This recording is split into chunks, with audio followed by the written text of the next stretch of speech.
Service Committee, September 5th, 2024. Calling to order Service Committee at 6 o'clock p.m. Members present, Sierra and Chair, Kevin Myers, I myself, Chris Mauritz, Chair. We are going to skip traditional thing and do public participation first, and we're going to let presentation for Wessler Engineering happen first before we do public participation.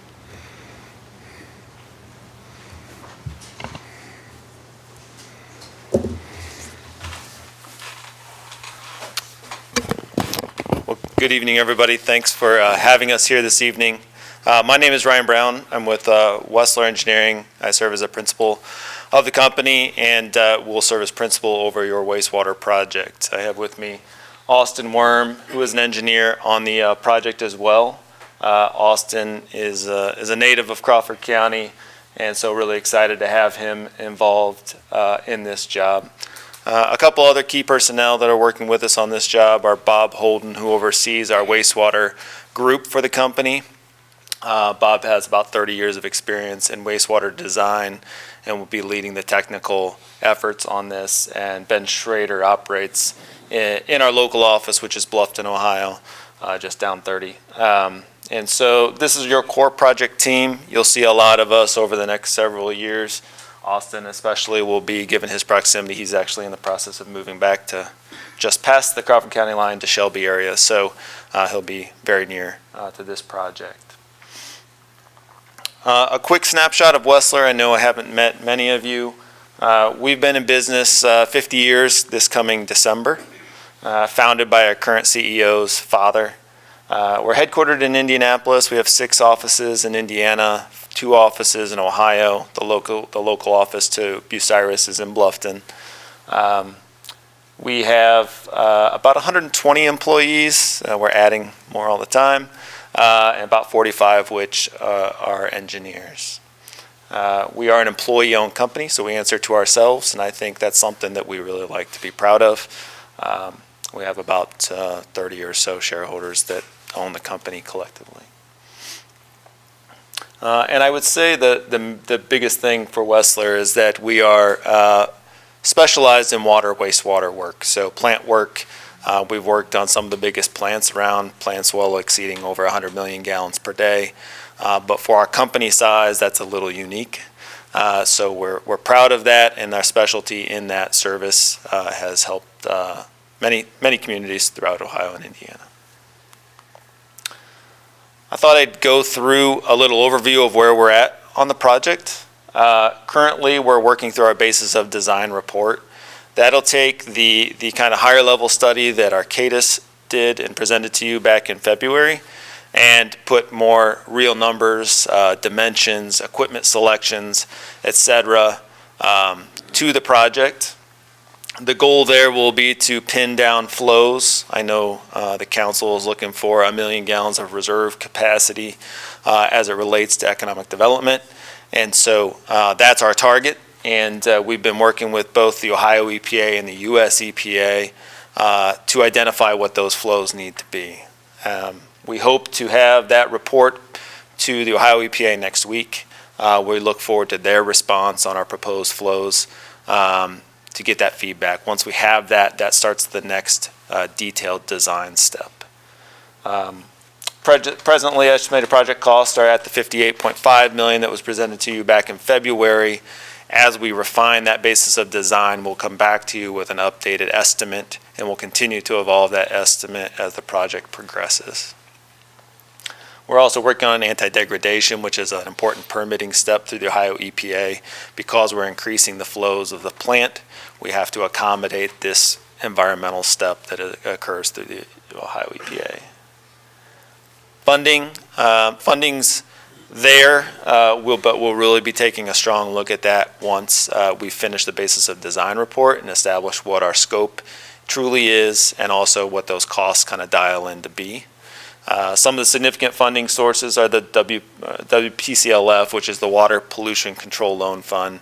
Not very easy to remember, but WPCLF, you type it in on an internet browser and it'll populate with Ohio EPA information. For a project of your scale, that'll be the primary funding source for a project for the community. There's grant component with that. Presently, it's around $4 million grant component. The remainder of that is a loan. Typically, terms are 20-plus years, around 3%. That said, everyone wants to prioritize grants, and for a very good reason. Some of the other programs that we'll be working with are the Ohio Water Development Authority, the H2 Ohio Fund, which is a governor-driven program that we'll definitely want to have those conversations with the governor's office and related to try and bring attention to this project. The Army Corps, USACE is the United States Army Corps of Engineers 594 program, which also has a grant component tied to their funding program as well. And lastly, because the economic development ties to this project and related, and beyond just the general need of the project, we'll be talking with the Ohio Department of Development, who is led by Lydia Mahalik, who was the old mayor of Findlay, if you know that connection. So those are some of the primary funding sources that we'll be having a conversation with as we go through the design. After we finish the basis of design, which should occur around September or October, we'll begin the detailed design. That'll be approximately a year process. But in concert with that, we'll be going through the CMAR process. So the city staff has selected the CMAR delivery method, which means construction manager at risk. And if you've done some other projects, which I know you have, a lot of those have been traditional design bid build. You know, we design it, we put it out in the street for public bidding, we receive bids, and you generally take the low bid. Another delivery method is CMAR, and what it means is it's more of a collaborative approach to construction, and the benefit is multiple. But there's an RFQ process that you put out the project details and you invite CMAR, which is a construction manager, to submit their qualifications packet to say, why am I qualified to perform this work? And they show their experience. From that, a selection committee, which will need to be established, will shortlist a few of those firms, as many as they want, and then bring those firms in for an interview process. Post-interview, a selection will be made, and then there'll also be an RFP process for proposals. So it's a little bit more direct, and the advantage being you have a little bit more say in the selection of what contractor you think is best qualified. Sorry, there's a gnat, seems to be chasing me. But the other advantage that we see, and I know Tim and his crew really appreciate, is the ability to look at specific equipment and their experience with that and the reliability and service of that equipment. But also, it becomes a three-party project, and that the engineer, the CMAR or contractor, for lack of a better term, and the city can all collectively work together in the same room. So it's not a lot of finger pointing, which can sometimes show up on design bid build, and it also doesn't mean that the lowest bid isn't always necessarily the best. And so we're looking forward to that process, and we'll assist the city as we go through that. That process, the CMAR, will occur probably later this fall as we get about to 10 or 15% design. That way, that CMAR contractor can bring their expertise on the constructability, value engineering, et cetera. So we'll be working hand in hand with that CMAR provider as we go through, say, 15% design through 100% design. And then at that point, at some point, usually around 60 to 70% design, they'll issue a guaranteed maximum price, a GMP for short. That guaranteed maximum price, I think, is a number that councils like you tend to appreciate because it is a pretty locked-in number. It's not to say that you can't have change orders, but change orders, if they are issued, are usually due to additional scope that's added, not so much of the small stuff that tend to show up on a traditional design bid build project. So at around the 60% stage, we'll know what that number is, and we can go to the funding agencies with that number and start building around that project cost. So that's where we're heading in the next few months. Just a reminder for those, I think everyone probably knows where the plant is at. The green outline parcel are the limits of the city-owned property. Presently, I know there's some people that might see some movement going on out there. Right now, we're doing geotechnical borings. There's about 13, which are highlighted by the yellow circles in those general areas where we're testing the soil to determine where rock elevation is at, the condition of the soil, the bearing capacity, the quality of the soil to determine what limits we have to work with within that region. I know there's some questions about some of those areas out there, and so we're trying to get to the bottom of understanding what our ability to work in that specific area is. Preliminary timeline. Right now, we're coordinating with Tim and Tommy and the group and Dylan and Arcadis with an extension to the timeline as part of your consent decree with the US EPA. We've requested an 8-year schedule timeframe to give us the flexibility to work and find the right solution for the city and not be pressured by a schedule that maybe might be coming from above. And so we had a meeting a couple weeks ago, I guess, with the US EPA. I think they're going to come back to us with some thoughts as far as this proposed schedule. We'll have a little bit of back and forth, I'm sure, and then that'll be solidified from a timeline perspective. That's all I have. I didn't want to take up too much of your time, but certainly I'm available for any questions that you might have. Yes, sir. So the CMAR, Yes. would they essentially serve in the role as a general contractor? Is that Yeah, a so the similar way concept? that most of the time, the CMAR itself is the construction manager, but oftentimes most CMARs in this case are self-performing contractors. Okay, So so they'll we'll- submit, they'll submit a price to perform some of the work, and then there'll be a list of subs that they'll use for whatever they wouldn't Okay, and self-perform. you said there's like a group or a committee that will choose that? That's correct, yeah. Will that we'll be need- mainly you, mainly our city people, It actually or a little cannot both? be, per Ohio code, it cannot be the engineer or your solicitor.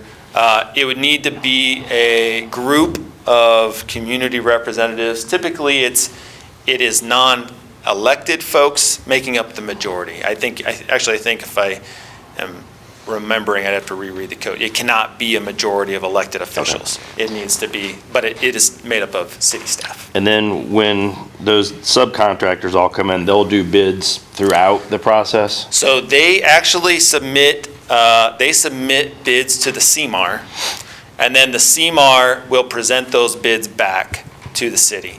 It's all open book, and so we get to see exact prices. It could be a situation where subcontractor X submits a price maybe slightly lower, but the city's had bad experience with subcontractor X, so you may decide that for the small margin of difference, you want to go with contractor Y. Gotcha. So- And then lastly, you said the GMP is around 60%. Ballpark timeframe date-wise, when does that land us? Yeah, so probably spring, late spring, sometime around there is what we're thinking for 60%. Okay. We had figured about 100% around summer of next year, depending if there's any hiccups related to US EPA, Ohio EPA items will delay that start a little bit because we can't move But you're saying until that we they should say know go. our overall cost by then mid to late spring? I think April, May would be the best estimate I have right now. Thank you. Yep, thank you. Any other questions? Yeah, I'm Yes. assuming, I didn't hear anything about it, but I'm assuming you guys do this as you're doing it.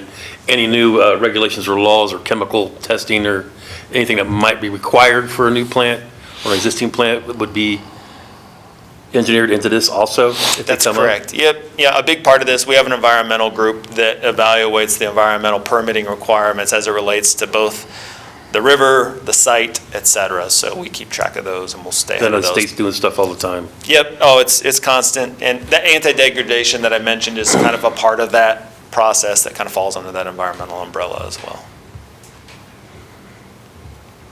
I have some questions. Yes.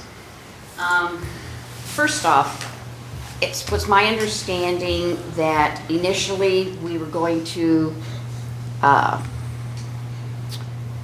what's the word I want to use? I don't want to say reconstruct, but take our existing wastewater treatment plant and fix it up.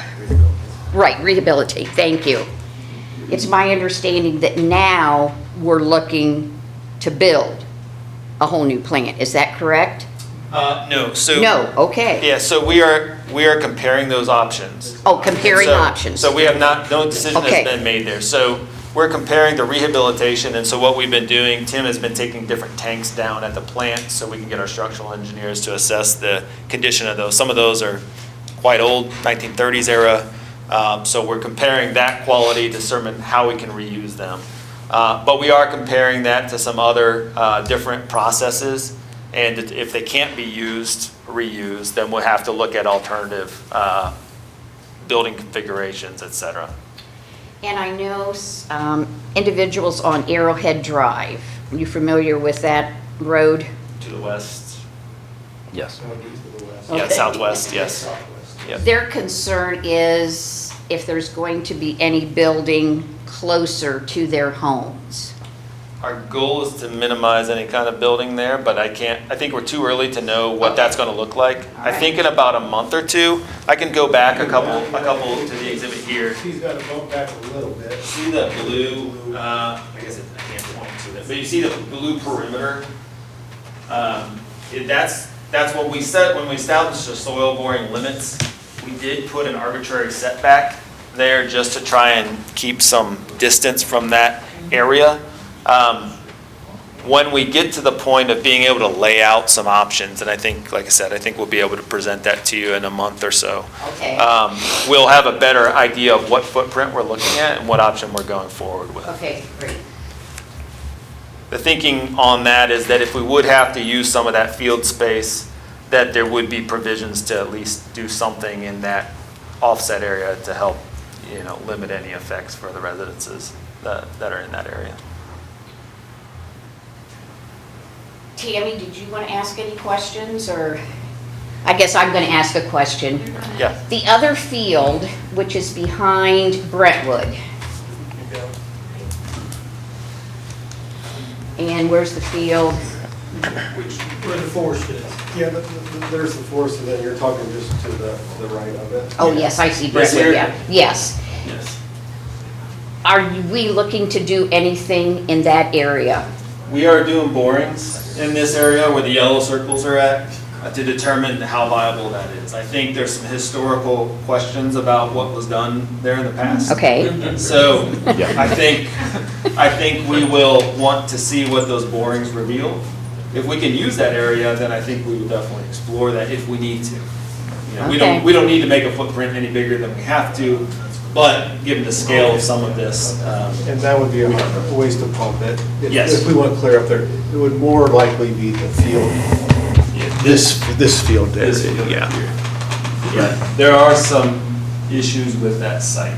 Using that site. Can I ask a question? Yeah. That is the old city dump. It's been confirmed in prior meetings that was the old city dump, that a lot of manufacturers in this town dumped a lot of barrels in that area. From people who had come to prior meetings, and one individual even stated that he believed that was a US EPA Superfund site. but he believes. This is what you're doing, you're testing to confirm, Yeah. or to I can try go and back to confirm. Yeah, and What's we're there? trying to confirm what ground conditions are suitable for our build. We're not searching for anything in particular, but we also want to figure out what we can work with. So if it is a viable option, then there may be a possibility that the wastewater treatment plant will expand to that area?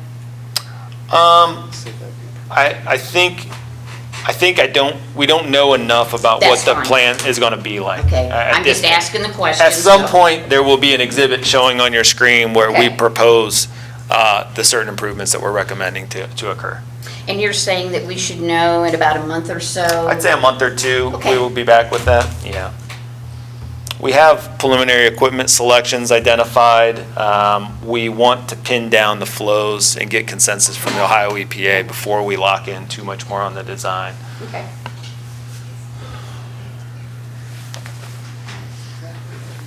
Can we kind of clarify what that is? Is that arrowhead, the bottom left? Yeah, I can do a zoom out maybe. That next one, yeah, So that blue perimeter that you see is kind of where my hand is. right. And so this would be Arrowhead Drive here, and this is Brentwood down Okay, here. now you're talking viable behind my house. Wait, What do you excuse mean me. Viable. Hold up. Can you come up to the podium and state your name and address? Sorry about that. That way we can hear you, Tammy. Wait till I get home. Okay, the brown is the woods, the dark brown. Yeah, this is. Okay, to the right of that, you're saying you're checking to see if that's viable. That's where the city dump was. We really have that. Yeah, we're not really in here. We're more like up here. You're at the ditch they put in and the woods? If I go forward one, the woods, this blue line kind of runs parallel with the woods, the north face of the woods. So Okay, it kind of runs like right here. Yeah. up. okay, So this right here really isn't being explored right now. okay. I would say that'd be a very slim. It's very I mean, unlikely very that unlikely. anything would occur here, given how far it is from the, Yeah. there's a lot of infrastructure that it is not going to be replaced even if we have to build something new. There's solids processing buildings, the pump station is already there. So Right. the further we move from this site, the more costly it is, the more difficult it is, because you kind of have two sites. And that's not something we want. So our effort is to stay as close and as tight to the existing plant as we can. But if for some bizarre reason that's viable, you would let us know that that's viable and you're going to be perhaps building closer to our homes? I think there'll definitely be an exhibit that'll show that, yep. Okay. And it will be presented to this group here, and, you know, however it's disseminated to the population as a whole, I'm not sure, but, Oh, yeah. yeah. Sometimes we find out by accident. I have one more question for you. Yes, sir. So the land where the, Mr. White. I'm sorry. No problem. Sorry about that. I'm fine with that. Greg White, 1125 Hillcrest Drive. So where the refuge area is for grass and trees and stuff like that, isn't that viable land? Well, it depends, because a lot of the structures we might construct go very deep into the ground. And so, very few of our structures are just slab on grade type construction. Yeah, I understand that, but, I mean, that's a whole area right next to the plant. Are you talking here? Yeah. We have some borings that, Yeah, that we might consider in there, but I think there's a question about that area there. yeah, I mean, There's also we're some- pretty there's al- sure, I mean, you could see the rubbish sticking out of the ground. So we moved, yeah. But there's 3 and 4 right to the, we're looking at that spot. Yeah. That's inside the fence, inside the All, perimeter. this white Yes. is kind of a inside the fence line, represents where the current. So you're fence is. saying that the land where we dump our grass clippings and trees and stuff, is not viable? I'm not saying it's not viable, we're not looking at it. Oh. Yes, we're not looking at it, yes.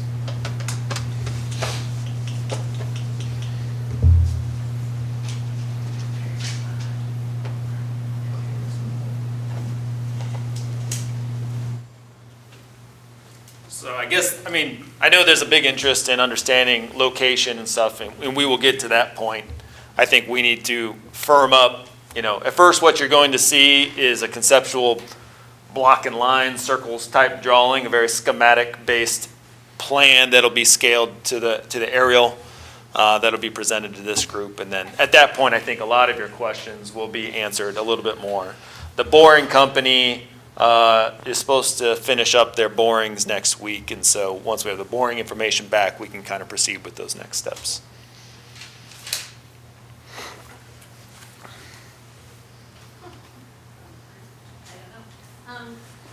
A question that some of the people had was how. Can you come back up again? Sorry. Is that mic working? We can't It doesn't sound It's for the audio on the recording that people are watching online and for our records. The question I have been asked many times from people on Arrowhead and Brentwood, is this going to smell worse than it does now? It hardly ever smells, but if it's going to get bigger, is that question to you, does that make more of an odor? all wastewater plants smell a little bit. But our goal is to design it such that smells are limited. That's also why we're trying to keep as close to the north as possible. Aeration style will be a little different, probably for the new plant, which will help with some of that. But I think, our goal is to never make something smell more. There's actually not a smell calculation, so what we do is try and limit contact time for the wastewater and cover tanks when we need to cover tanks and do some of those things. So we'll do our best to accommodate limiting the smell.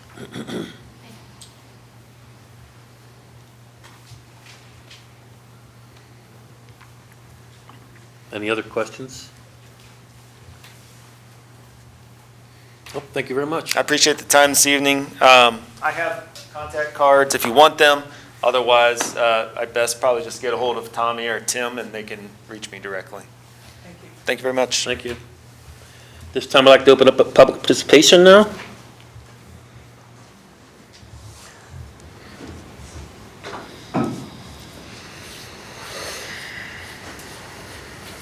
Clarissa Slater, 3645 State Route 4. I just wanted to touch on something that Mr. White was talking about. It sounds like there might be concerns from local residents about prior contamination. They said about Swan used to dump there, so there might be like waste issues, at least in that one site that they were discussing. He was talking about a super fund. I just wanted to let people know what that was. There's brownfields and super funds, which basically complicate economic growth in that area. And the difference between those is a brownfield is not usually dangerous to human life, where he's talking about a super fund. Escalates or may pose a threat to life. So I think that's where he was saying that there would be funding, but it would be like a emergency thing. I just didn't know if people understood that at part of the conversation, so I just wanted to clarify. Yeah, that's all I have. Thanks. Thanks, Clarissa. Thank you. Anyone else? Okay, seeing none. I'm going to move on to approval of minutes for August 22nd, 2024, regular service committee meeting. I'll make a motion to approve the minutes from the August 22nd, 2024 regular service committee meeting. Second. Sierra and Chair first, Kevin Myers second, all in favor? Aye. Aye. Passes. Title IX, everybody's favorite for the past few months, is now available for people to look at. Docs on demand. I think there's probably some copies up there too. Or not? There's some copies up there too. I'd like to see if anybody wants to look them over. Input their ideas. I think or- that's the best thing to do is let us Yep. peruse through it and Peruse through it, get a chance to know it. It's a lot of stuff. Fankhauser, 616 Prospect. I just wanted to point out, and I had sent an email about this. I noticed the striking out of things that are being removed on 903. 903? Yeah, it's the very first one. So we had earlier this year passed additional wording to the 903, reference to $1 million bond or something. I notice that's not in here and it's not being stricken out and it's not in any of this that's here now. So it makes me think that when this document was designed and worked with, that whoever was producing it was working off of an old document. So I think Good catch. you might have an issue here with this where you need to add in what was added in earlier this year and then was Just- it just 903 I think it was just the 903 Okay. because it was street excavations and it had to do with with the underground digging? underground boring stuff. So, yeah, and I did talk to Mr. Dunn a week or two ago and pointed that out, and he's like, yeah, we need to look at that again. Yeah, that was supposed to be $1 million on that one. Good catch, Kurt. Chris, is that something that if they can get that to you and you can disseminate that out to us, hopefully before Right. the next meeting? Since it's, all things considered, it's a small part of this Right. packet, but if we Like can I said, get it nobody's updated. had time to really go through this. I know Kevin would like to go through it more. I would like to go through it more. See what all of us would, or anybody out there would. Anything else on any Title IX stuff right now? I don't really think we need it because nobody's really had a chance to look at it yet. Moving on, open projects. I have one question I had about, well, there's several on here, but some we can get rid of. Alameda Service Road. Mr. Mayor, how's that going? Service Road. Or Tommy. Pertaining to off of Highland Avenue, All Miller one, yeah. pardon? The one at All Miller. All Miller, It's not done they yet. had the It's not done. stone in, they haven't blacktopped it yet, but they started blacktopping. Go ahead. Surf Safety Director, they did start blacktopping it today. Today? So it's the bike path. Right. It's not a official service road. It's- I'd like to leave it in committee. Right, yes, That that's way, what if it there's any discussion we want to have about it, we still Yeah. can. No, he was just asking about it. I just asking about it. Oh, I thought See you were how it's asking if we going. could remove it. No, no, I am Okay. gonna, Mary Street sewer can be removed. I'm thinking that's done, right? Yeah. Also, the EPA, Phase 2 can be taken off there too, as well, I believe. And that's it for now, I think, on them. Unless you got anything No, sir. we'll take off, Aaron? All the 900 needs to be. All the put 900 together needs as to be one. grouped as one, or all scattered out, or 903, 924. Those could all be all put into one category. Kind of thin that out a little bit. Any more public participation? Ken Long, 625 South Spring Street. Going back to this Title IX for a minute, there's pieces in here that I'm concerned with as a property owner, and I guess I'm looking at what kind of a timeline, because now we have something in print here, which is exciting, but it's obviously not a final product. What's the process to get it from where we're at to where it needs to be? Well, that's why we're having public participation, and we all get to look at it too. Yeah, I think if I could kind Go of answer, I think I see where you're coming from. We're going to get this 903 updated, and then this committee will discuss it, and once we're happy with it as a committee, we'll move it on to full council, at which point full council would vote on it. It's not emergent, so it would get 3 readings at 3 separate council meetings. Okay, so with it in a written format, the format it's in right now, you guys now review it? Yeah. And go through it? Yeah, we're Okay. waiting on that 903 to be Yeah, updated that's for us, fine. but yeah. Okay. For now, then- yeah. Then we will all, as a committee, go through it so that we can discuss it here as a group, hopefully at our next committee meeting. in 2 Okay, so this is something over the next It's moving. 30, 60 days? It's moving, yeah. It's moving, okay, all right, thank you. Like with the 915 and 924, all the rest of them that are in there too, that we're updating. They're all in there. Okay, and so And this we'll get whole, looked at it individually, one at a time. so everything under Title IX will be discussed at the same time? Not subsections? Yeah, this is an entire Series 9, or Section 900, Chapter Okay, 9. all right, thank you. Yep. Any other public participation? Seeing none, I will adjourn at 6:34. 6:34. Public Lands and Buildings Committee, September 5th, 2024. Due to a lack of quorum, the Public Lands and Buildings Committee will not meet tonight. Health and Safety Committee, September 5th, 2024. I call the Health and Safety Committee meeting to order at 6:36 PM. Members present are Kevin Myers, C. Aaron Sherrick, James Me, and myself, Vicki DeShawn, as chair. First, we have public participation. Anybody wishing to speak to the committee, please come to the podium and state your name and address. Seeing no one, next, I'll ask for a motion to approve the August 22nd, 2024 regular Health and Safety Committee meeting minutes. Second. Motion by me, second by Myers. All those, or any discussion? All those in favor say aye. Aye. Opposed, same sign. Motion passes. Next, we have on the agenda marijuana regulations. And where that stands right now, at our August 8th committee meeting, we had where Mr. Me was going to have more discussion with Mike Keefe on the matter. Mr. Keefe being our zoning administrator. Mr. Myers stated he was going to contact the Crawford Partnership to let them know our thoughts and eventual intentions. So if they hear of a company that's looking to grow and move into the area, they can let us know. And then Law Director Gernert was going to check on regulations or anything that we have to comply with, and the matter was tabled at that time.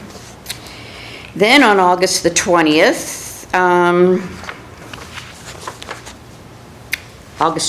regular council meeting, Mr. Keefe stated that he suggests that the council adopt the Ohio Revised Code to allow for the recreational sale of marijuana within the city of Bucyrus. He states that in adopting the Ohio Revised Code, it allows the city to take advantage of the opportunity to earn revenue from marijuana dispensaries. And there was nothing more, talked about, passing it on to the law director. So I've got a question which probably puts you on the spot, I'm guessing you'll want to go research and get back to us, but why would we need to adopt something that's already in the Ohio Revised Code? Will we not already be subject to the rules and laws that's in the ORC?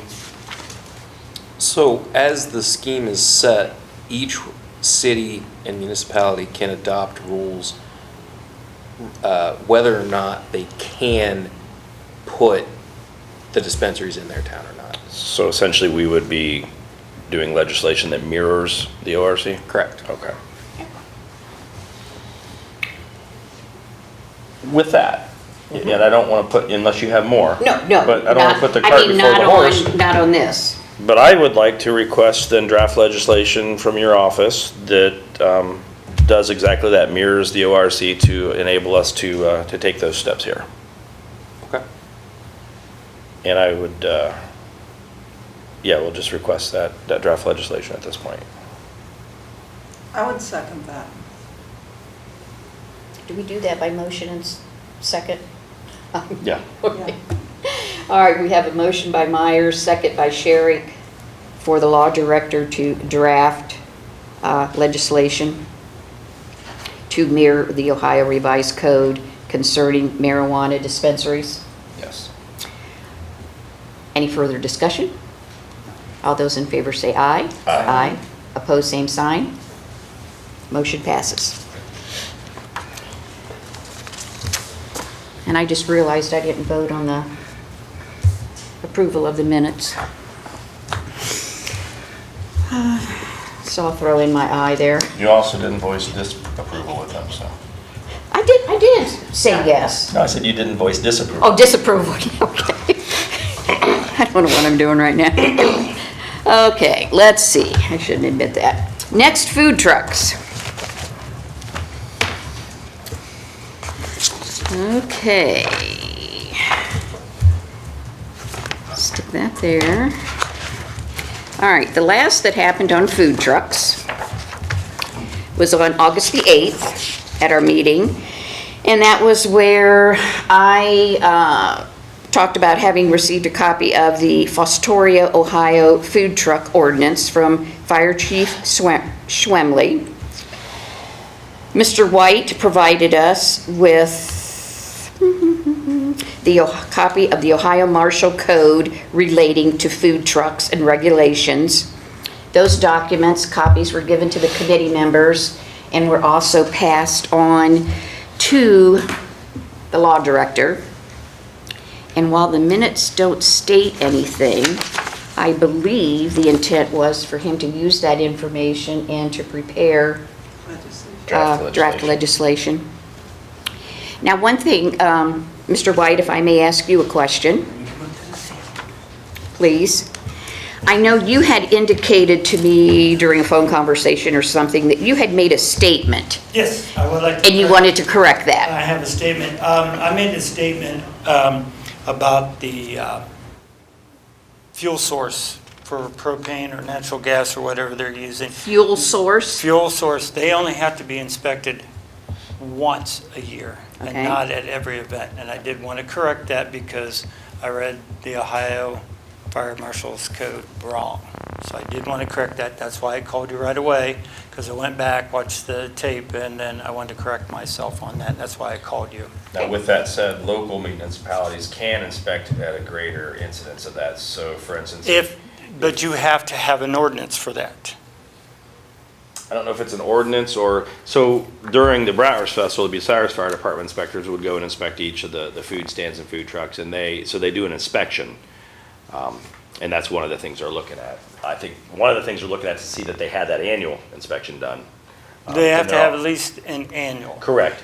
Just like Toledo Fire. It's Well, like a actually, checkbox, they're saying, yes, he has already done this year, but then they're also looking to see if they see any cracked hoses or anything that would have been done during that annual. Because how Lucas County, Toledo Fire, Wood County, they do an annual inspection in March of over 500 and some food vendors, okay?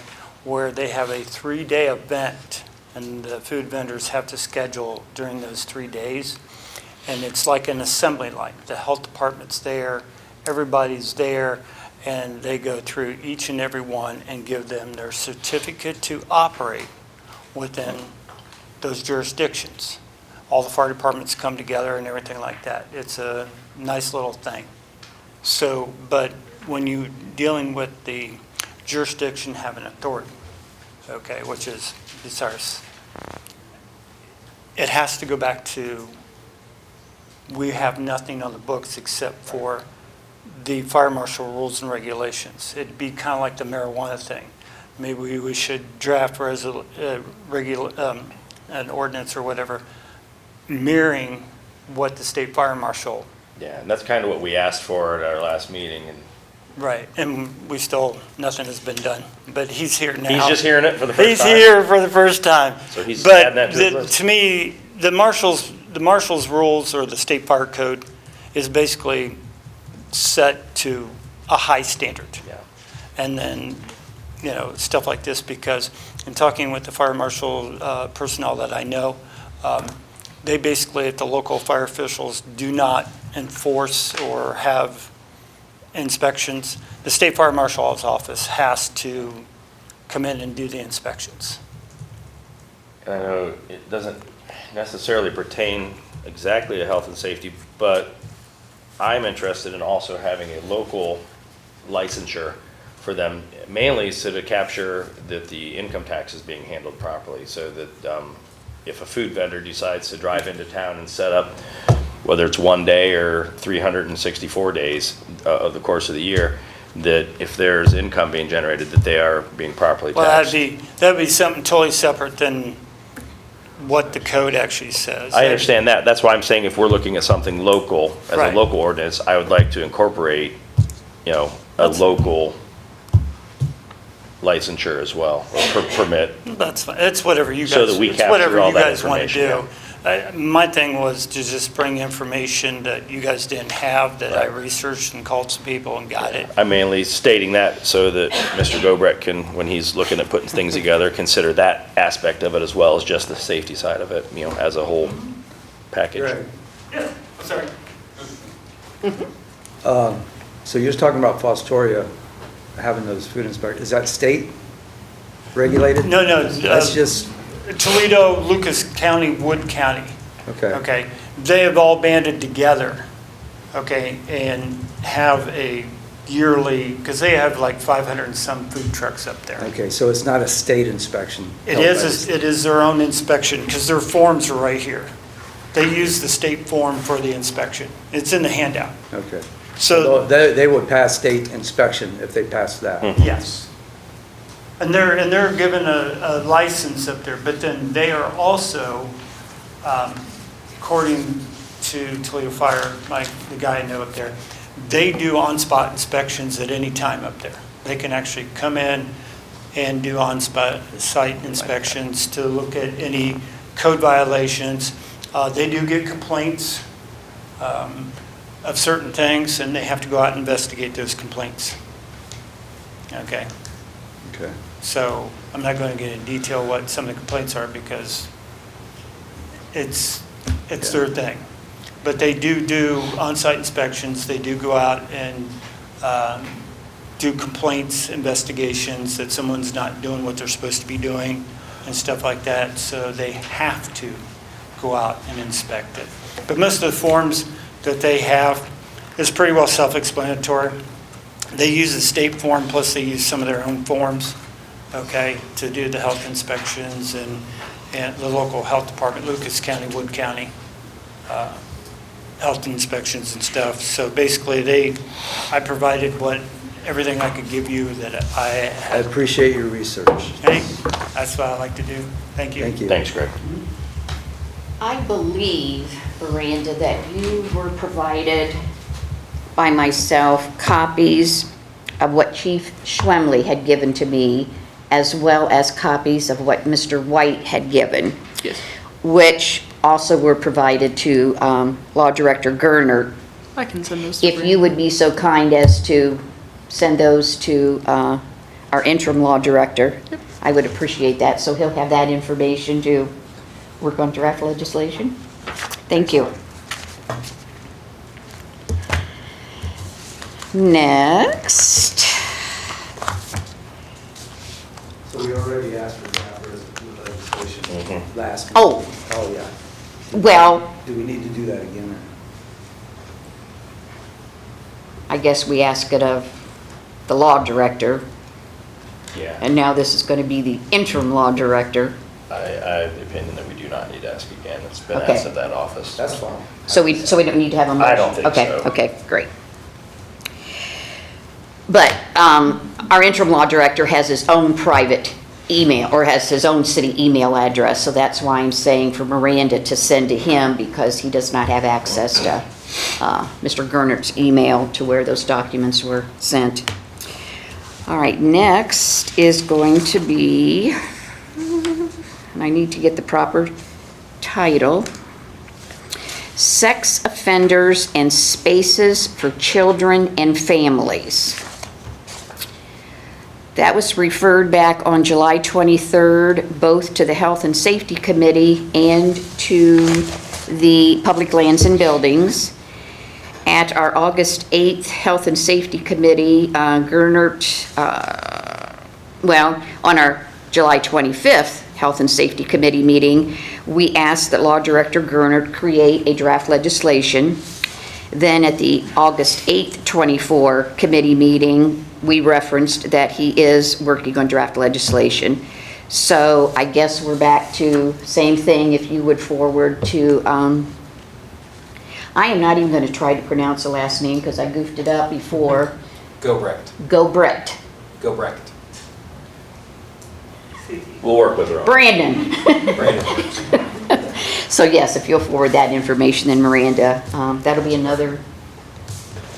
Excellent. Thank you, appreciate it. That's all that I had. Anybody else have anything for health and safety that they wanted to talk about? Again, public participation. Mr. Long? Ken Long, 625 South Spring Street. I understand that we have an interim law director now, and so this, I'm just trying to figure out where the property maintenance information that, we have an ad hoc committee that's worked on that, and it's gone to the law, had gone to the law director, and I'm very sure it's probably not the highest priority in the city right now, but I'm not seeing it on an agenda or anything, and so I hate to have it fall off the table also. And keeping in mind that that was taken out of the health and safety and pushed over to the ad hoc committee. Yes. I guess I'll ask Jim, does the ad hoc committee have a draft? Has a draft been provided to them? a draft piece of legislation. Did Mr. Gerner prepare what we had discussed and decided in that meeting? No, we have not got that back yet. Okay. So Miranda's got all that information. I think she deserves a I guess she's gonna forward that to Mr. Gobrecht. And my comment is, I'll be perfectly honest, I know it's not the most pressing thing in the city, and I know we're in turbulent times, but I don't want it to fall away either. Understand. So as long as it's out there 30, 60 days or whatever, something like that, to me, that's pretty reasonable. That's just my opinion. So the process on that was to come back to the ad hoc committee with the draft legislation. Okay. And make any decisions or changes that we made as an ad hoc committee, then bring it back to the committee, right? The Health and Safety Committee? Well, Then back to council or back to council? The ad hoc committee can present it straight to council. straight to council, Okay, yeah. all right. So hopefully that will be our next meeting, Which meeting? when we have a draft legislation, we can discuss what's in there For the ad hoc. for the ad Yeah. hoc. Right, but we're not at that point yet because the law director has not returned it back yet, so we're in a waiting pattern. We're in line. Right, and I'm good being in a waiting line. It's not fallen out yet, we're still in line. So we're holding off on that? We don't have the legislation yet. We're holding off on a meeting until we get the legislation of the changes we made in it. But are we, and when I say we, I mean, That's fine. looking to Brandon to work on a draft? To put it all together, yes. Okay, okay, So we got a stack of papers this tall. okay. Good luck. I'm fine with it. You got my number, Good deal. so. Does that answer your question there, Ken? Yeah, like I said, Okay, and I made a note here. probably for the fifth time, I know it's not the most pressing item, I just don't want it to completely fall away. It won't. Okay, all right, thank you. Thank you. Any other public participation? Mr. Fankhauser? Fankhauser, 616 Prospect. Could you, as the committee, send a maybe letter request to the police department chief? They have their annual report, which would probably indicate some of this, but could you get some statistics on, maybe for example, the last 10 years, how many times there's been a call with a sex offender, registered sex offender, possibly on city property or public properties or something like that? I think that could be valuable insight here for this committee.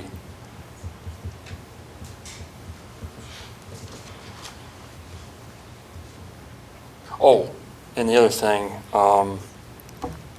were you guys, when you were going to start making motions and voting on advancing things out of committee, were you going to start doing roll call votes, or were you still doing the, because I thought Kevin had said that you wanted to start doing. I had made that request, but that she hasn't finished that with her ad hoc committee yet.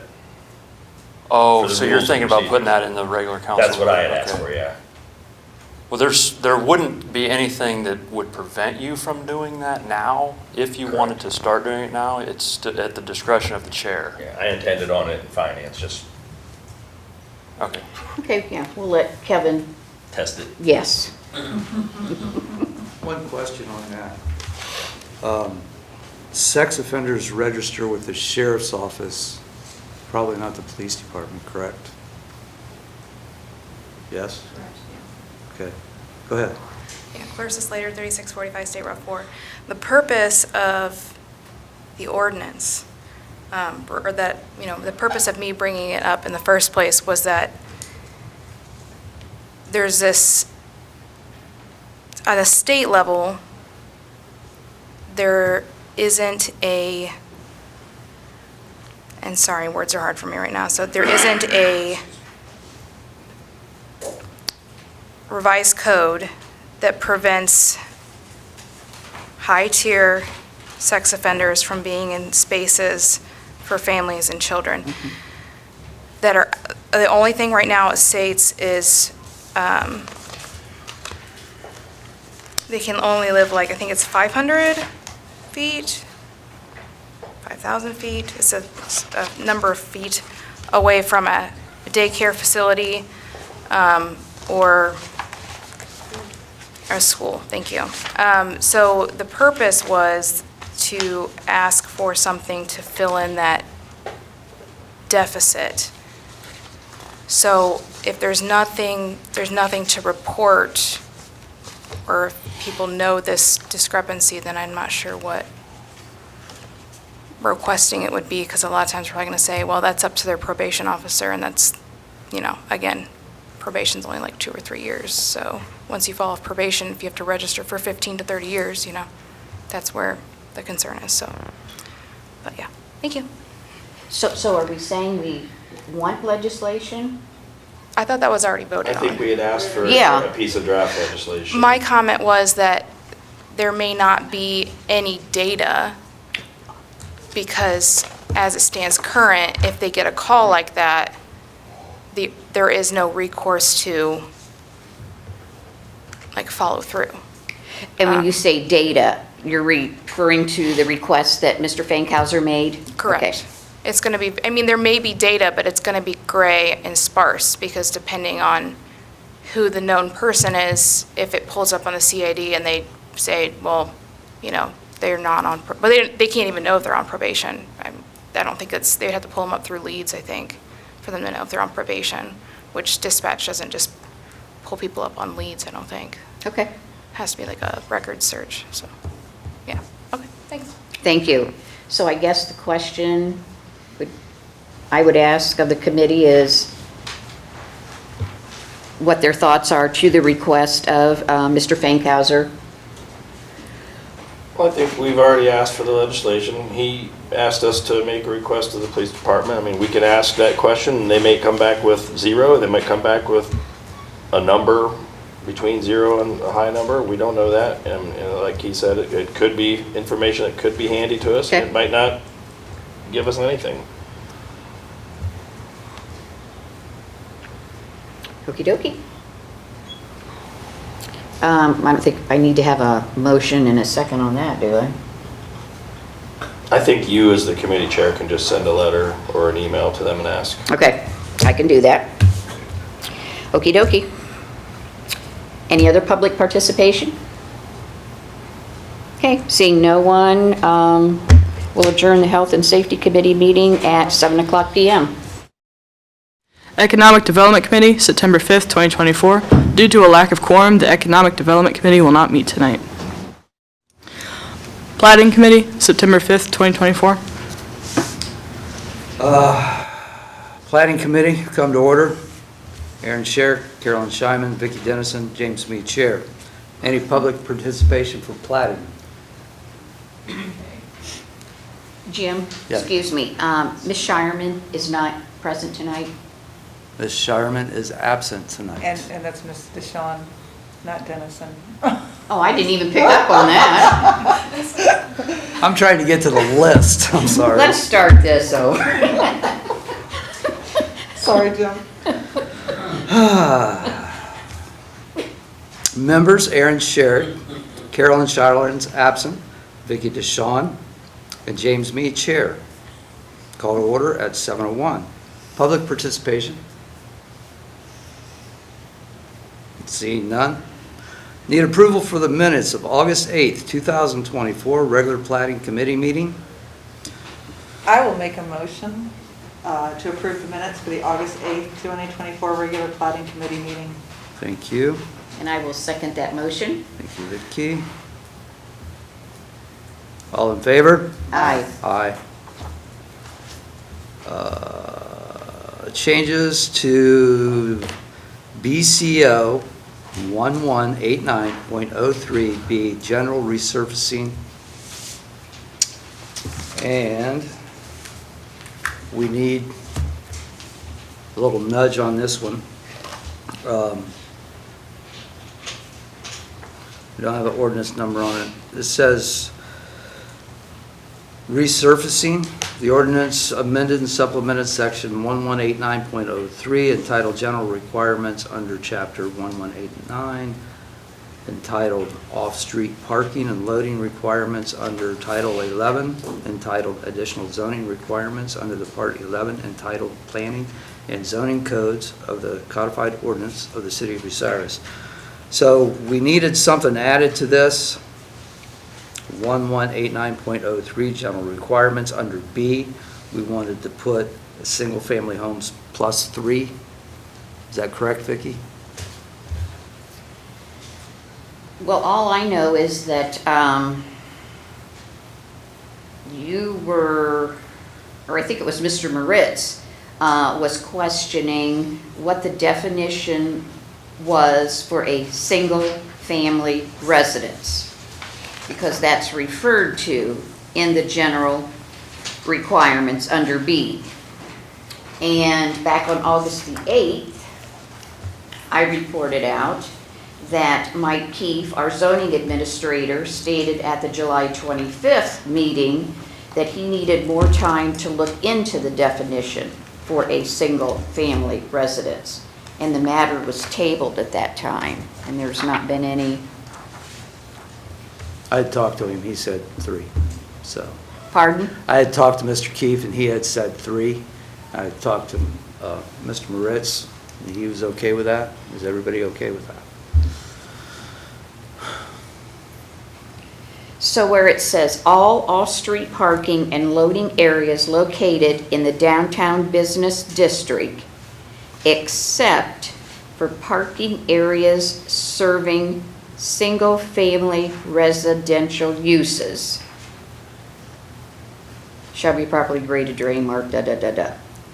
So he's saying a single-family residential use is 3 families? 3 units, I guess. Or 3 units? Which is 3 families, right? No, you're wrong. You're right. All right, I need to dig into this one. Single families. I have a question. Yes.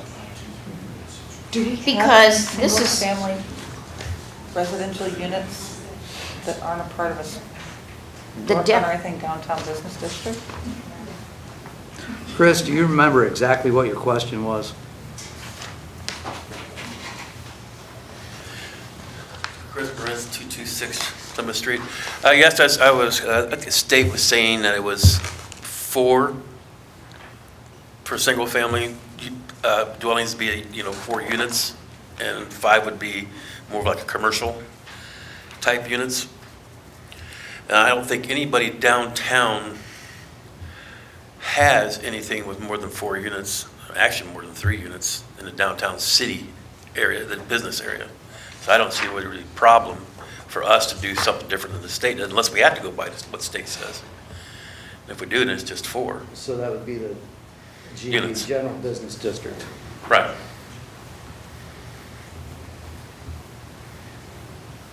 Because we're just doing this for pavement anyway, basically.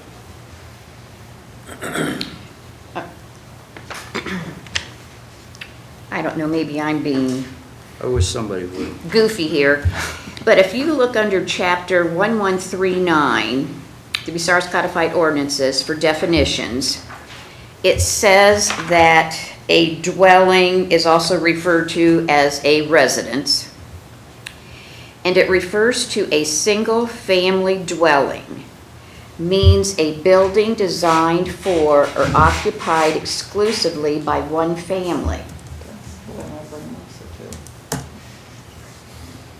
And then a multi-family dwelling is used as a residence for 3 or more families living independently and doing their own cooking therein. That was 1139? Yes, definitions, chapter 1139.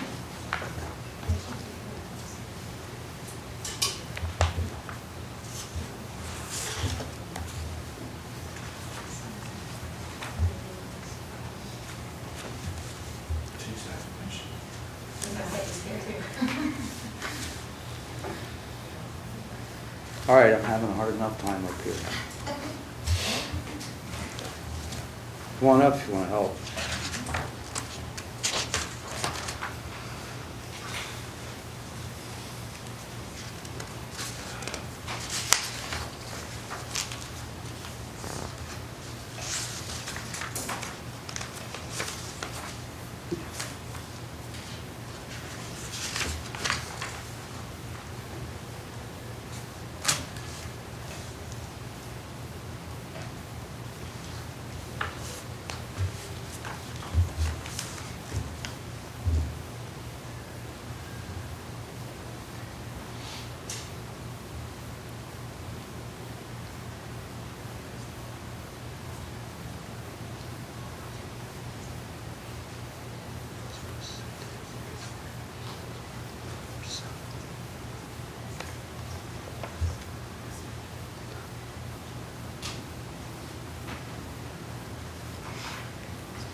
So, what do you say? That I will have to look into it and get back. That's what I'm thinking. Could you call me and let me know, or email me, or whatever? Go ahead.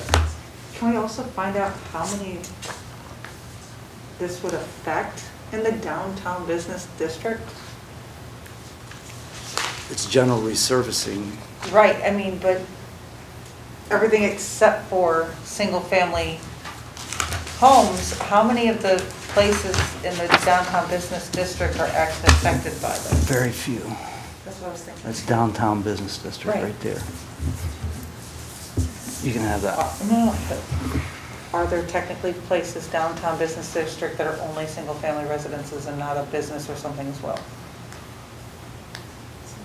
Well, we do have units, rental units on top of the businesses, some of them. But wouldn't the business already be? But I don't think we have 3, unless you're talking about Crazy Fox.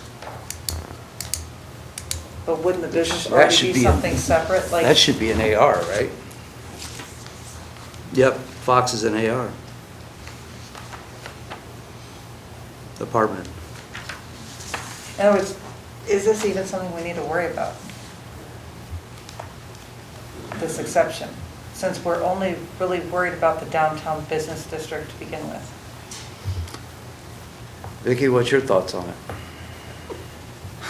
Sorry. Do you think it matters in the downtown business district? I tell you what, let's just table it. Let him Next look into meeting, it? let the expert handle it. Sorry. Okay. All right. Let's see what I can screw up. Okay.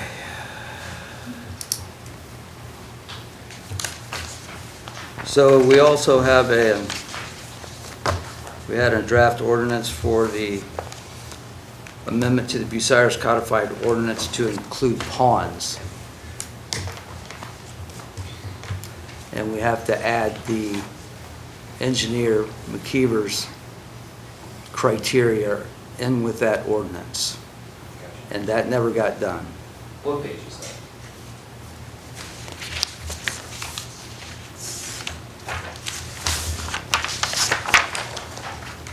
That would be right on the back of the 1189.03. So it'd be the next one, if you're looking at the computer. You're wanting the section that deals with ponds? No, I'm following. Oh, excuse me. Computer, so I was wondering what actually physically. 1187.021. 1187. So I know Mike Keefe and Landon has got that criteria from the engineer's office.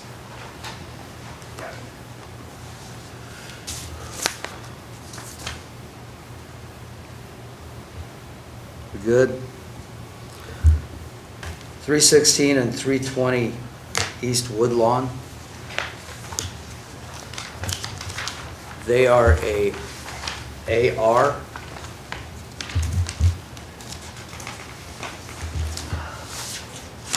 They want to build an accessory structure. It's a church. They have the lot beside them. They need to combine the lots. And McKeever and Associates, 6 months behind surveying lots. So as soon as they get caught up, we'd like to draft legislation changing them from an AR, apartment residential, to an R3. And R3 is right across the street. We're just changing that lot.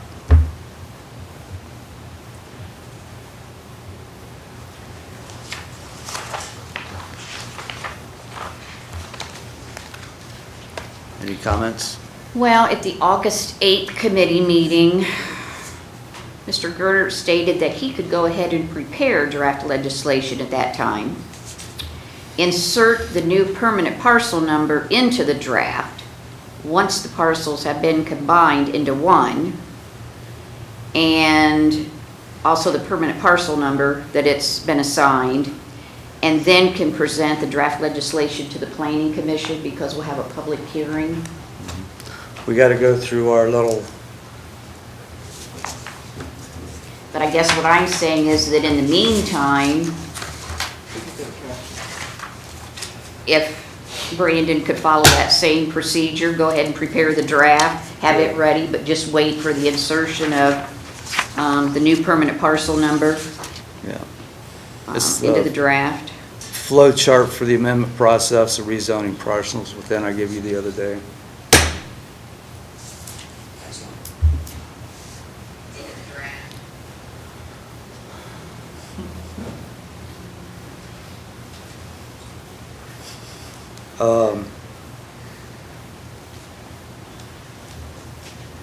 We good there? Any questions, Brandon? Okay. Marijuana regulations. Mike Keefe actually put it in his notes the other night that we met with True Leaf. They're one of the biggest dispensaries on the East Coast.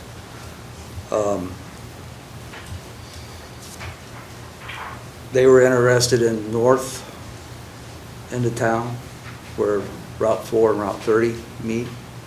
Is there anything you would like to add to that? How about the email that they sent that had a map? You didn't get that? Must not have. Okay, because I know I got it.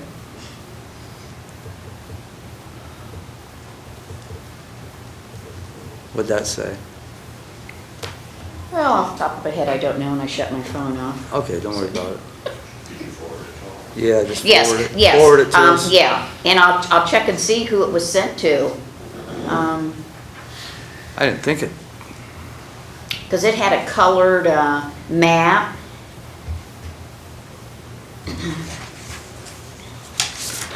Wasn't this one, was it? No, no. Okay. Nope. Okay, I will forward that email and its attachment to, I'll just have Miranda forward it to everybody. Okay. But I think right now, just as we had discussed in the Health and Safety Committee meeting, Brandon is going to prepare a draft legislation mirroring Ohio Revised Code when we were talking about dispensaries. Yeah. Is this the same thing, dispensaries and regulations, or are we talking two different things here? Ours is sort of placement as far as platting, Which goes with. where it the can and regulations. cannot go. So that's something different than what we have in So health and that- safety. So Brandon, would that be different legislation? I was gonna say, I think it could be good. Okay, I'm asking that we combine that into there. But that's, we need to talk to Mike and Landon about that too.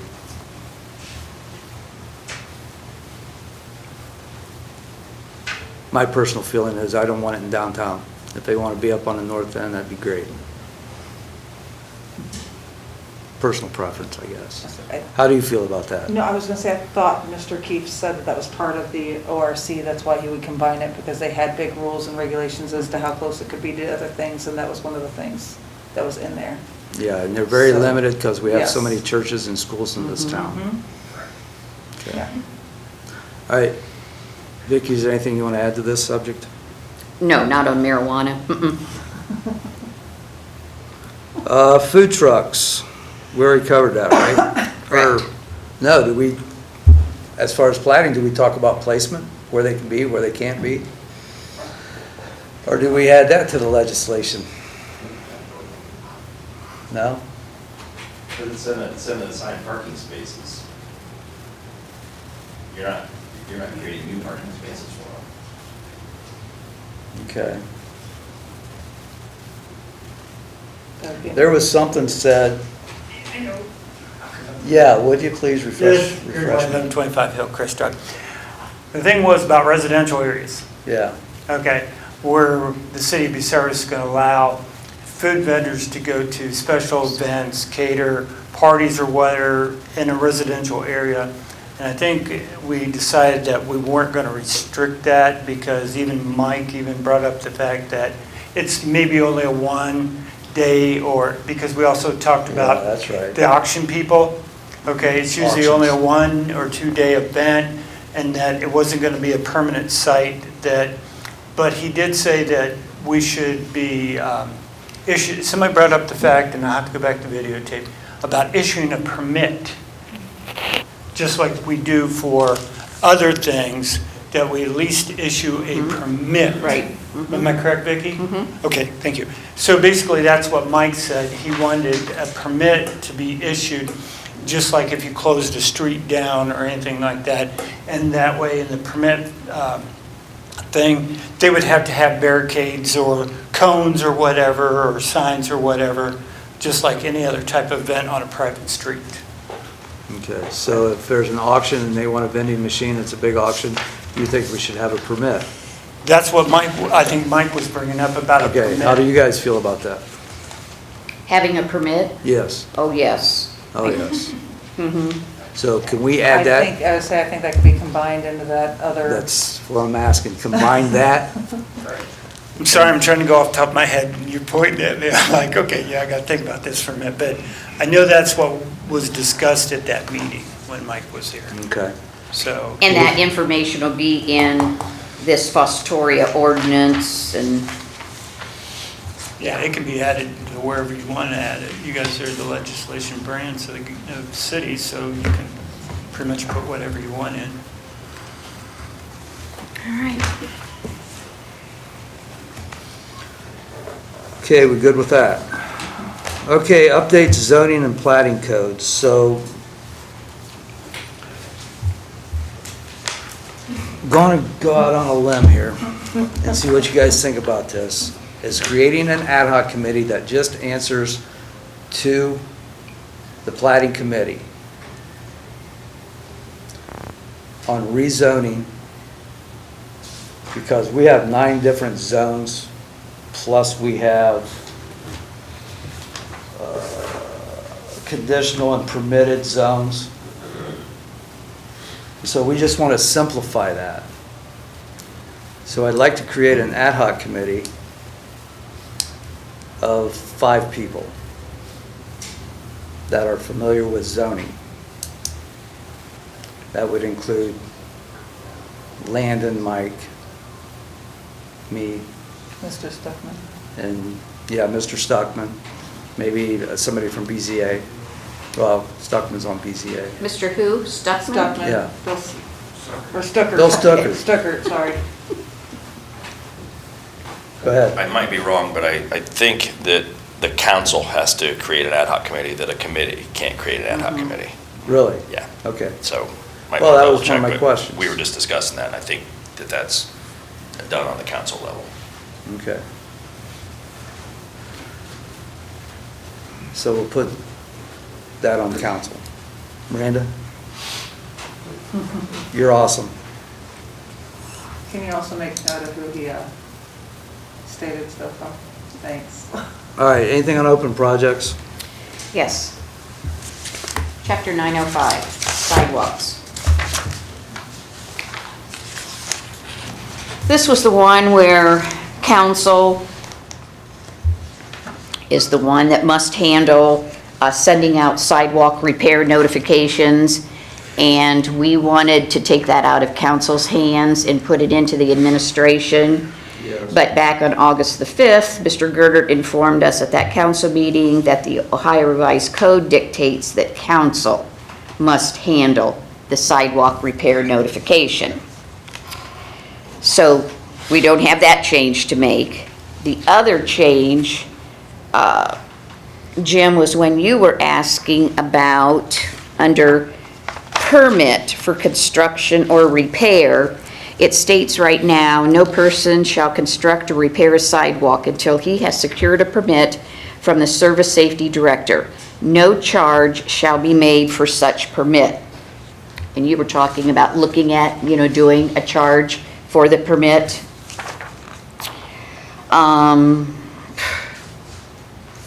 Must have been at the August 5th council meeting. Or no, it would have been at a committee meeting. I stated that I would check with Mike and Landon in the zoning office to discuss the permit fee charge. Because I questioned you, well, what type of fee were you looking at? And I think you and Carolyn sort of were going back and forth with figures, and then it was that I would meet with Mike and Landon and see what they had to say. I did talk with both of them. Their thoughts were that there should be no charge made for the permit. And their reasoning is if they can get someone to construct or repair their sidewalk, which is a substantial cost, they don't want to nickel and dime them anymore for a permit fee. And their thoughts are to leave it as is. Works for me. Which would be no charge.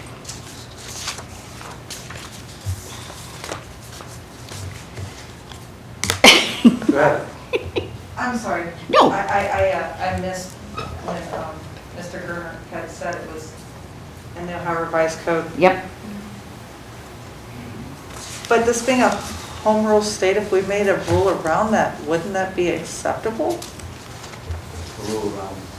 About council notifying, because I mean, like, we literally do not have anybody in council, like, that would be just something Miranda or somebody would have to do, is to send out notices about sidewalks. Like, wouldn't it be okay for council to make a rule stating that it would be under the administration to send out those notices? Or under, the city inspector, Well, I can't believe I didn't write down what oh no, yeah, it was at the August 5th council meeting. When Yeah, he says Ohio Revised Code dictates that council must handle the sidewalk repair notification. But, like I said, this is a home rule state, so when we make rules, like, so we were dictated, and that would be our way of, as long as we made a rule, wouldn't that be Mr. Goverick?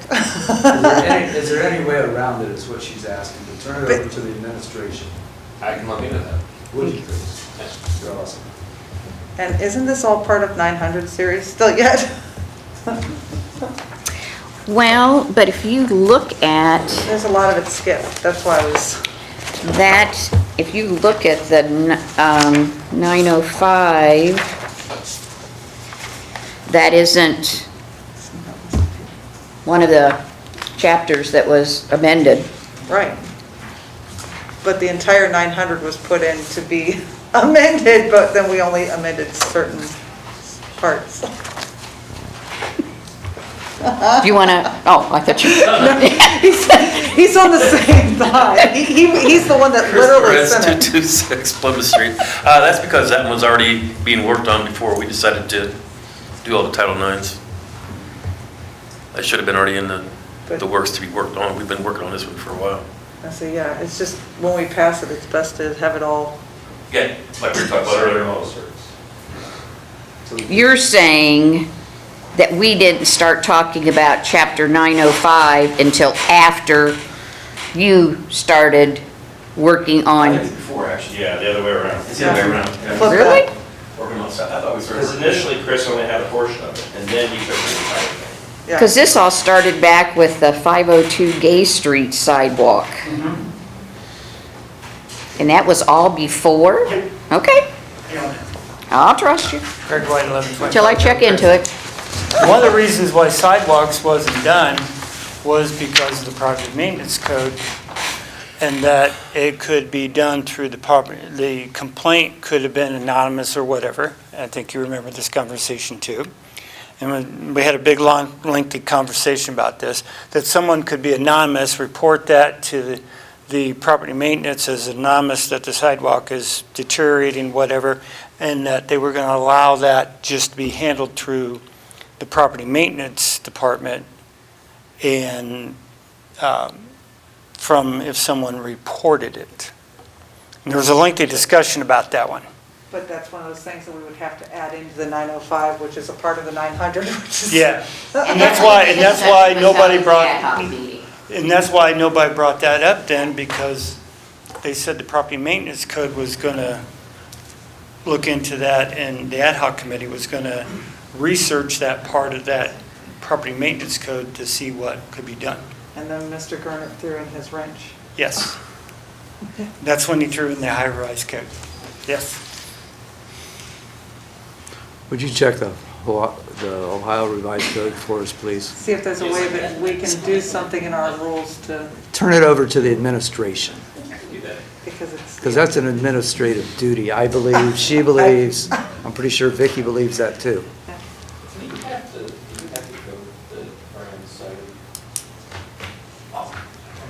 I don't think you cited a code, I think you just said ORC, because I would have thought I'd have written down the code number if he'd have recited it. Do you remember what date that was? It was August 5th. Okay, I got the August 5th council meeting. I'll just go back and tell you the statement that he said. Okay. If you find it. I'll plan and call you. Okay, thank you. Yeah. Anything else in open projects? Not in open projects, but I'd like to read something, if I may. Has to do with streets. With the permission of Mr. Starner, you had sent out a letter to the Rosedale Avenue area residents, and I thought it just would be nice to read that in case somebody didn't get their, because I don't know, was that package being mailed or placed in their mailbox? It was, Excuse me.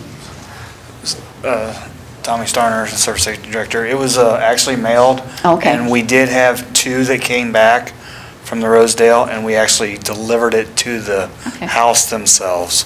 Okay. So, but I don't know how many was not delivered, so that would be great if you would do Okay. that. This is a letter dated August 29th, 2024 regarding Rosedale Avenue reconstruction project. Rosedale Avenue area resident. The City of Bucyrus has scheduled a neighborhood meeting for residents in the area of Rosedale Avenue who will be impacted by the upcoming reconstruction project. The meeting is scheduled for Tuesday, September the 10th, 2024 at 6 p.m. and will be held in council chambers at City Hall.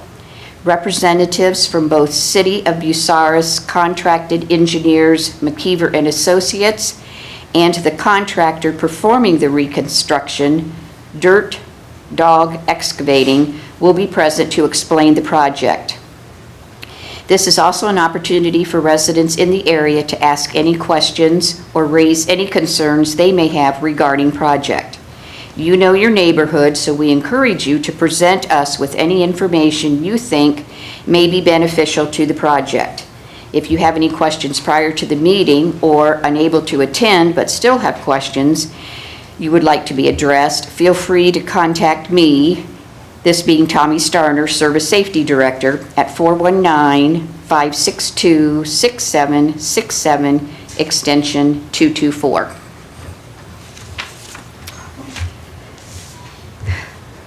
I'm done. Awesome. Good. On that note, Bucyrus City Schools and Winford Schools have bus routes that use Rosedale. So they'll really need to be informed because rerouting those bus stops could lead to a whole lot. So that way they can plan in advance as soon as you guys know what's going on. Just saying. Oh, Fairway too. You send me an email reminding me of that. Sure. Anything else? Open projects? Public participation? 7:34. Meeting adjourned, 7:34. Finance Committee, September 5th, 2024. Call a Finance Committee meeting to order at 7:35 PM. Members present are Mr. James Me, Mr. Christopher Mauritz, Ms. Vicki DeShawn, and Kevin Myers, Chair. Any public participation for Finance?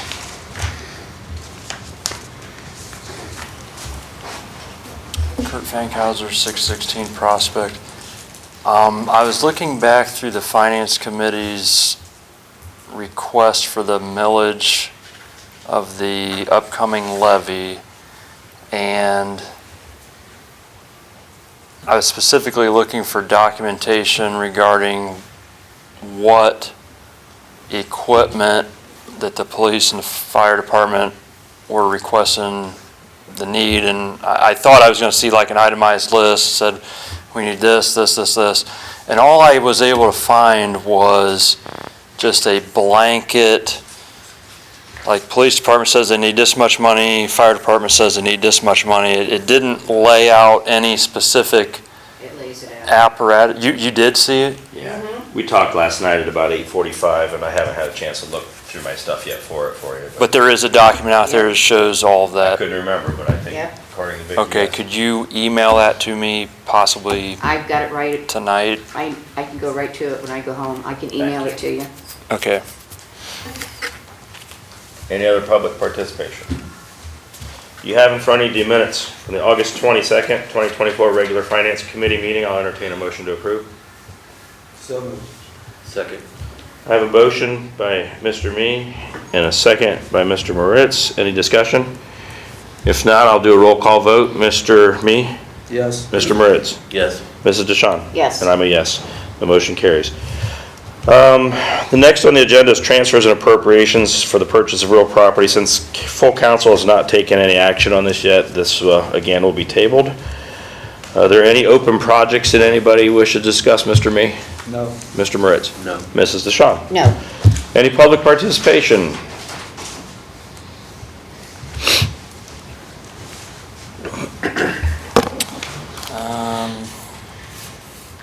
I don't have to say my address again, do I? That's up to the clerk. She knows who you are to type it into the minutes. The appropriation request for the purchase of real property that you just said you were going to table. So that request came through on July 23rd, 2024. After returning from an executive session at a regular council meeting at 8:17 p.m., Myers made a motion to refer purchase of real property to Public Lands and Buildings and Finance Committee, seconded by Sherrick. At the special Finance Committee meeting on Monday, August 12th, you, Mr. Myers, went on the record and said, Myers stated, reference purchase of real property. Myers stated he did not believe that when the Public Lands and Buildings Committee discussed their desire to purchase property that they made as an emergency motion, so he would necessitate the legislation to be prepared as regular legislation, so he wanted to publicly state that when it comes up for its first reading at our next council meeting, he would make a motion from the council floor to move that forward as emergency and take a vote. So without you moving forward out of this committee the appropriation, that could potentially that's gonna cause a problem there. You can't, I mean, what's your intentions as far as the public lands and buildings piece of legislation being passed? And then, I mean, are you gonna wait and see if that's passed and then Yeah, in come my back to conversation finance with- committee? In my conversation with the auditor, that's what was Now, discussed. as far as the timeline of how does that affect the ability of this administration to move forward with potentially Well, as I purchasing? mentioned to you last night, and I'll share with everybody, if we need to call a special meeting to do so, I'm happy to do that. Okay. Proper steps need to All happen. right, in the I proper I order. just wanted to make sure that was on record. Yep. Any other public participation? Seeing none, we'll adjourn at 7:40 PM.